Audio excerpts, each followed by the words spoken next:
এখন আম্মু রান্না করবে ডিম দিয়ে আলু ভাজি। এই তো চলে এসেছি আমি। প্রথমে আম্মু কালো কড়াইটা বসিয়ে দিল। এই তো এখন আম্মু ঘুরিয়ে ঘুরিয়ে তেল দিয়ে দিবে। এভাবে ঘুরিয়ে ঘুরিয়ে আবারও তেল দিয়ে দিবে। এখন দিয়ে দিবে পেঁয়াজ কুচি, মরিচ কুচি। আবারও দিয়ে দিল। তারপর একটু ফুটে নেবে। এখন দিয়ে দিবে হলুদের ফাঁকি। আবারও দিয়ে দিল হলুদের ফাঁকি, দুইবার করে দিল। এখন দিয়ে দিবে মরিচের ফাঁকি। এখন দিয়ে দিল লবণ। তারপর আবার ফুটে নিল। এখন দিয়ে দিল কুচি কুচি করে কেটে রাখা আলু। 2 কাপ আলু দিয়ে দিল। বাটি কাচ্চা কুচ্চা একবারে সবগুলো আলু দিয়ে দিল।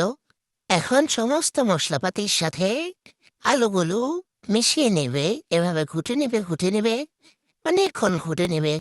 মাটির চুলায় রান্নার স্বাদ এক কথায় অসাধারণ। আর আমার আম্মুর হাতের রান্না মাসাল্লাহ অনেক মজা। আম্মুর রান্নার এত প্রশংসা করতেছি, এগুলা শুনে আম্মু আমার আরো বেশি বেশি রান্না করে খাওয়াবে।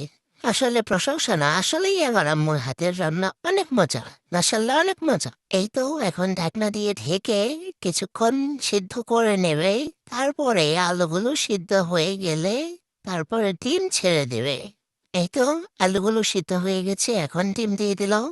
আম্মুর হাতের এই আলু ভাজিটা অসাধারণ, মাসাল্লাহ অনেক মজা হয়। এই তো এই ডিম আলু একসাথে এখন ঘুটে নেবে। দিবে লাড়া চিনি ছাড়া, রান্না হবে ওরা তোরা। খান্তাটা কই দেখি, আমি একটু মাতবরি করি। এইটা এখন আমি একটু গুটে নেব। এই তো আমি না ঘুটলে তো আলু ভাজি হবেই না। রান্নাটা ইনকমপ্লিট থেকে যাবে। আরে ভালো করে কইতেও পারি না।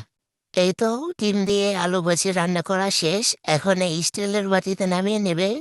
এখন আমি চলে যাব আপনাদেরকে কড়াইয়ের কালাপাছা দেখিয়ে। টাটা, বাই বাই, আল্লাহ হাফেজ।